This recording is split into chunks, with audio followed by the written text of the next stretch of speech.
Now, we have the editor and the assistant editor of a magazine called Answer Me, Jim and Debbie Goad. Here they are. Let's go. Come on, bring it on. All right, Jim, hold on a minute. Quiet in the audience. Now, you are the editor, Jim Goad, and your wife, Debbie, is the assistant editor. Now, this is a filthy, raunchy magazine. Thank you, Wally. The whole thing is called Answer Me. I have an answer for you. Get lost and get out of business. You know what? I read this magazine, and these people are the armpit of journalism. Now, you know... That's right, Wally, and you're the anus of broadcast.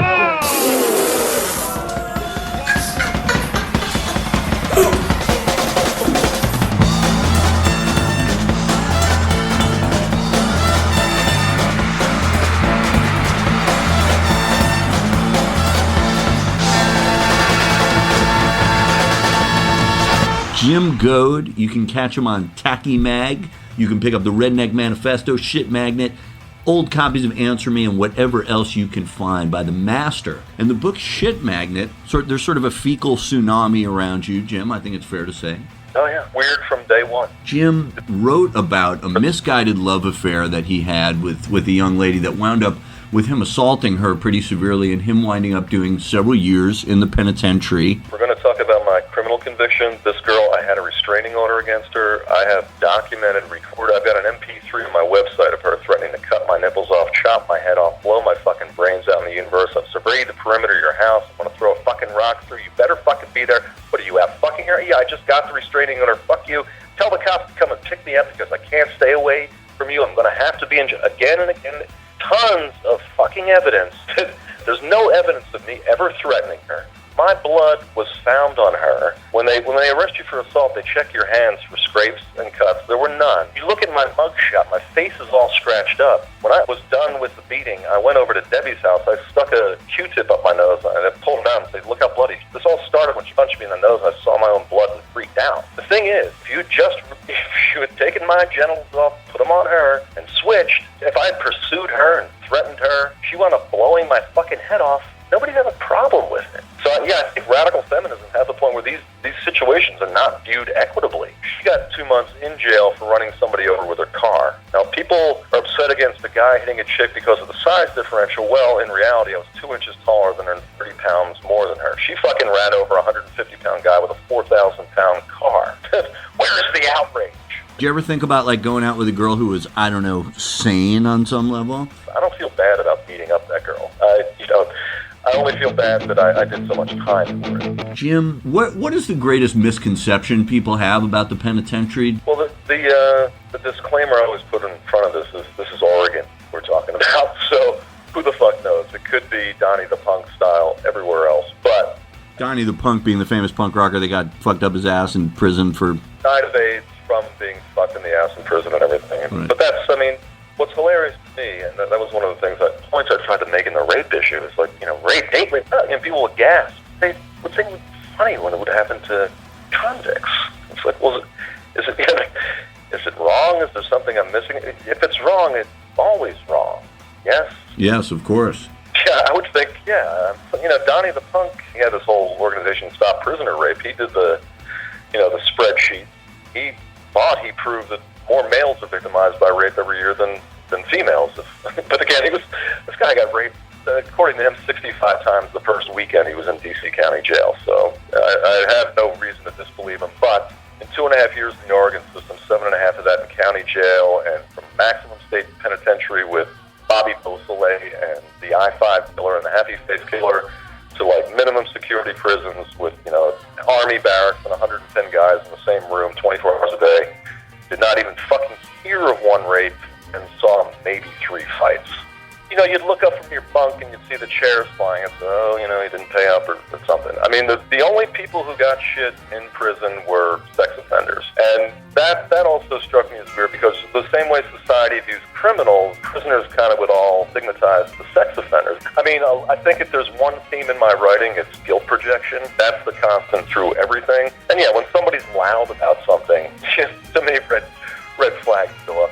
one thing when I was researching the rape issue, and again, I'm not a neurosurgeon, but they've done some research. Some of these guys, neurologically, cognitively, seem to actually think when people say no, they're just being playful. And maybe I'll give them the benefit. Maybe that's the case. Who the fuck knows? But I just think that... Well, that's why you had that post-punk band, No Means Rape, right? Wasn't that... No means rape. The rape issue was done in this climate in the early 90s where radical feminism was just insane with the riot girl thing.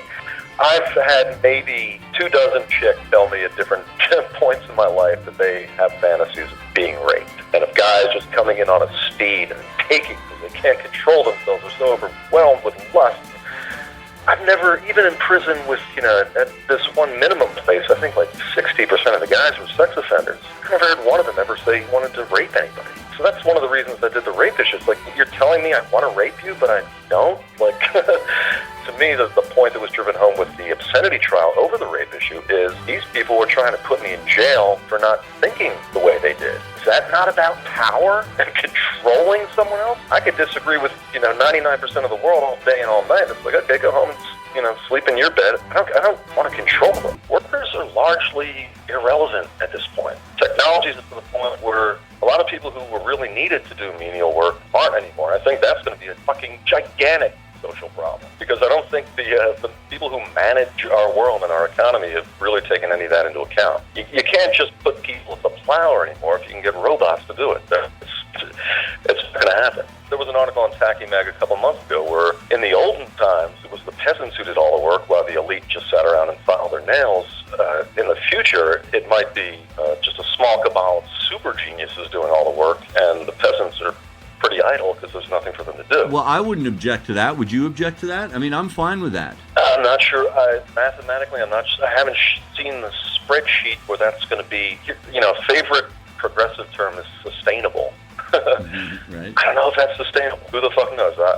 My sense is we've maxed out on population, and there might only be one way to go, and that's down. And that's not to be construed as advocating culling the herd or anything, but I think that just might be how things pan out. I'm not very optimistic about this century. Back in the 70s, a huge plank of the liberal platform was zero population growth. Which actually was a very good idea, and unfortunately was abandoned for them because it was a political loser.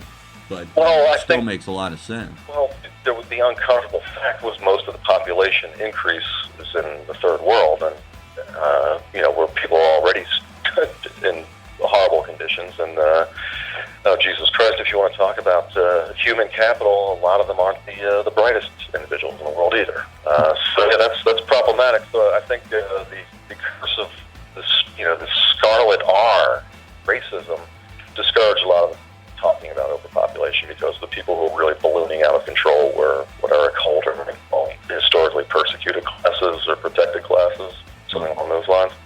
That's my theory, at least, for why the left really stopped talking about overpopulation. When I got out of prison, I was going to run for mayor of Portland. My entire platform was going to be, I'm sorry. And I would bring everyone because they can hate me as long as they all came together to hate me, and that was going to be the platform. But after all, I was like, what's going to happen next? Somebody walks down the street and a child's going to accidentally fall out of a burning building into my arms, and it's going to redeem me? Like, what's it going to be? Maybe the brain tumor, maybe that I was that I'd fucking step in front of a train for? Who knows? I do think people need incentive. I think people need to compete. I think a lot of these people are just entitled, and they're fucking lazy.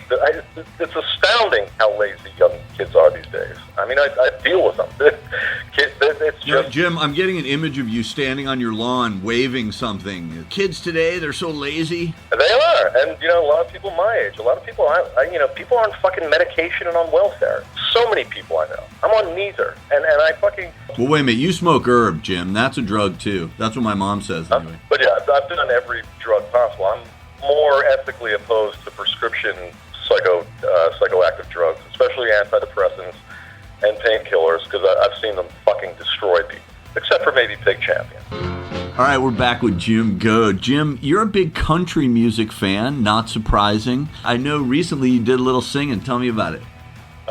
Boyd Rice got control over some small segment of some British independent label and offered free albums, like all his friends could do albums. And we were friendly at the time, and I was obsessed with truck driving music from the 60s, like Dave Dudley and Red Sovine. A friend had made tapes. It turns out he got them from Jello Biafra, who was also obsessed with truck driving music. And like, okay, you know, on the heels of the rape issue and publishing Peter Sodas, I'm just going to confuse the shit out of people and do these kind of sincere homages to this trucking music I like. And we spent $1,100, spent a day and a half in the studio, and put out 14 covers of songs. Didn't you put a gay spin on it? Didn't you do a comic book? It was Gay Truckers or something? What was I've done a bunch of trucker things. There was a comic book, Trucker Fags in Denial. Basically, two middle-aged, obese, homely men who can't get laid, and they're obsessed with fags. They wind up... So is this autobiographical, Jim? Not at this point, not yet. I mean, being in prison, I just started to get amused with how often guys called each other fags.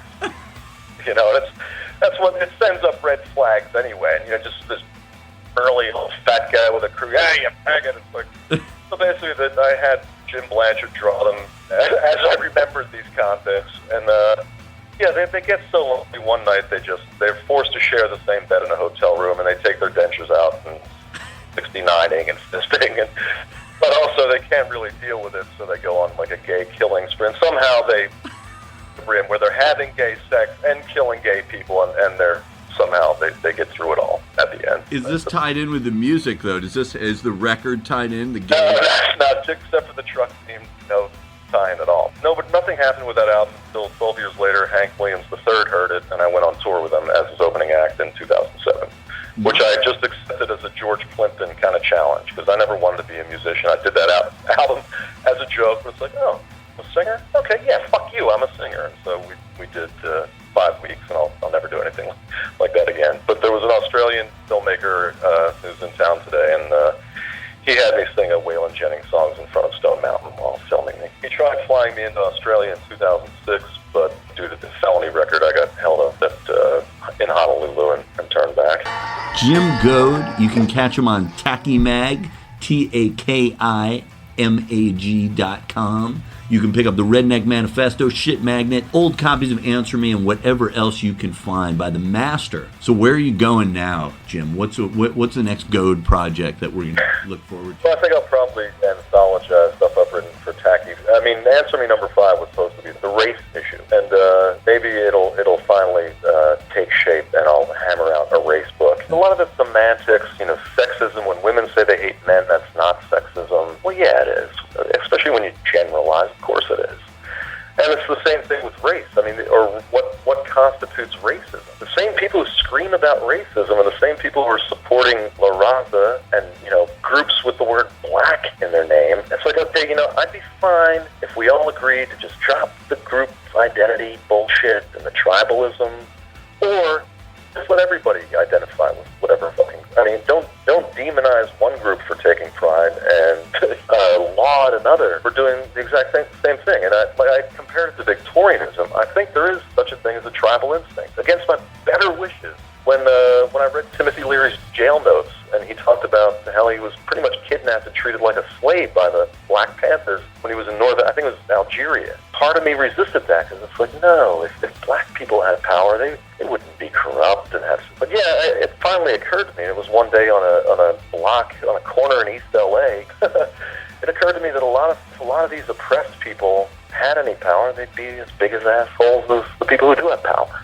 That's what I believe in. The equality that I believe in is that everyone has, if given the opportunity, has equal potential to be an asshole. Now, Jim, you brought me out of retirement on this one. You're pro-pubic hair on women. Are we on record here? Yeah, for several reasons. One, I'm not a pedophile. Number two, I don't... You should try it.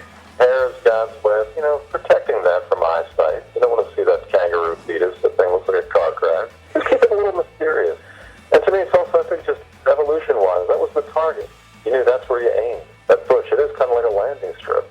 Three-dimensional, lift her up by it, Mitch Mitchell, Noel Redding, Jimi Hendrix experience. Like Dice Clay says, it's something you could plant tomatoes in. Like a fucking bush.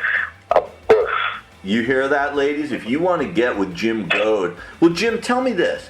If the great bands all basically played a variation on the same song, what is the variation on your basic song? The one theme that comes up every time is guilt projection. Whether it was in Shit Magnet, where we got a violent woman outraged that I'm violent, or the Redneck book, where people are decrying, stereotyping, and dehumanize living shit out of poor working rural white. It's amazing how much guilt projection seems to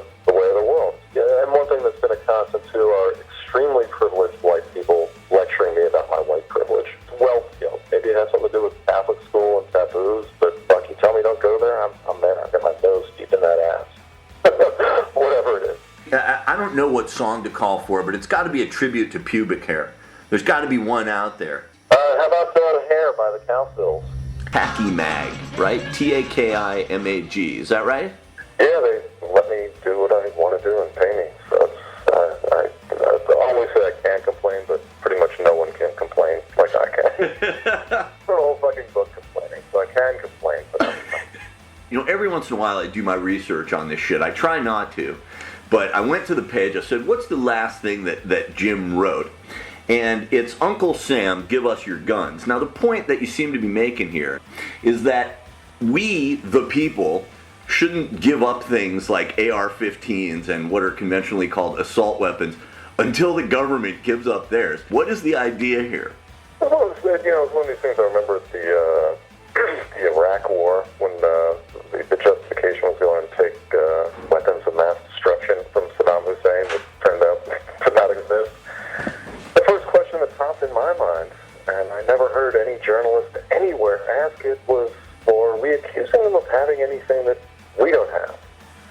Or that, Israel doesn't come out and admit they have nukes, but it's pretty common knowledge they have 1 to 400 of them. So aren't we really talking about two different things? One is, should America have a bellicose and violent foreign policy? And I'm with you, we shouldn't. So, right. Point done. Well, What does that have to do with dipshits with guns shooting me? Moral grandstanding of accusing someone or going to annihilate someone because they have something that's already documented that you have. To me, there's really no way getting out of that one. If you want to just say, well, hey, survival of the fittest, I want to go and wipe you out, then I could actually, it would be consistent. But this moral pretense is what I have the problem with. If the U.S. and Israel were accusing these Middle Eastern countries of having anything that they didn't have, then I could see it, at least ethically. But we're in agreement. Somehow you're equating that with dipshits in America should be able to run around with big guns and shoot folks. And I don't get the connection. The analogy is that they're saying, why does anyone need this? It's like the people that have these guns pointed at the taxpayers' heads have them. That's where I have the problem. It's like, if they're saying, hey, we're more powerful than you, if you want to fuck with us, we'll probably blow you away, let's throw down, then I wouldn't have a problem with it. But they're saying no one needs this while their power is maintained by having better weaponry. They've got sonic crowd technology and nukes and things that's like, AR-15 is one thing, but Jesus Christ. And one thing I mentioned in the article, they've already killed 9 Sandy Hooks worth of Pakistani kids just in drone strikes. Why is there not a hysteria about that? It's like, well, there should be. Disarmament, if people shouldn't have these things, well, the government's composed of people. I actually do like the idea of deterrence to tyranny. Whether or not the Founding Fathers said that or not, actually, I was sitting around the other day wondering whether the Founding Fathers ever ate flounder. Have you ever seen a flounder eating founding? So when the government does something, it's doing it in the name of the people. Now, does that mean we have perfect justice? I disagree strongly with that. They've never done anything that I've ever wished them to do and never represented anything I wanted. Democracy is a huge scam and a ruse, and I think that very little that happens that the government does is by popular consent. And also, there's the idea that the people really know what the fuck they want or need. That's debatable too. I question the people's wisdom, but I also question whether they actually really do have much to say. Are you suggesting an alternative to democracy? A dictatorship by a benign Goad-like person would be better than a democracy of all us? I think part of what they used to call in our anger management classes the thinking error. It's the thinking there is a solution to any of this stuff. I'm not sure there is. The main thing with the guns is, just the slaughter. If you want to stack up bodies, and one of my main points always is that the people who talk about all living creatures are equal, they never count dead bodies equally. These people crying crocodile tears over what happened in Connecticut, you just really can't compare what the U.S. government has done, legally. And then it's all a matter of semantics. Well, it's not a shooting spree. It's not a drones kid. It doesn't really matter. I don't think they should have any. Why do they get to have it? And the people can't. That's just one of those things. Semantics. Public lands. Aren't public lands the only one the public can't occupy? The people. If these weapons belong to the people, give them to the people. Otherwise, these weapons are pointed The other point that you made, though, is that, well, the government has all this super advanced weaponry, so why can't I have my AR-15? But doesn't that kind of negate the point? Because not necessarily. I mean, ideally, I'd be for, unilateral disarmament of everyone. It's one of the major conflicts these days with people who are favor individualism versus, the common good or group interest. Don't like the group. The group's never been kind to me. I'm definitely down with Norman Mailer and the White Negro, where he says, after the Holocaust, communism, the only truly moral thing a person can do is grab a knife themselves and start stabbing, like take power back in your own hands. I agree with that. Aren't you, though, ignoring all the things that the group has done for you? The English language, mathematics, the roads that you drive your car on. I mean, you're sort of blithely ignoring all of the things that your fellow man has done that's enriched your life that you get use out of. You stick that in a corner somewhere and then you go, hey man, some people are attacking me, it's me against the world. So if we didn't have each other and we didn't band together in what's known as government, what real power would we have? Well, I think most innovations come from individual geniuses rather than group effort. Thank you, Ayn Rand.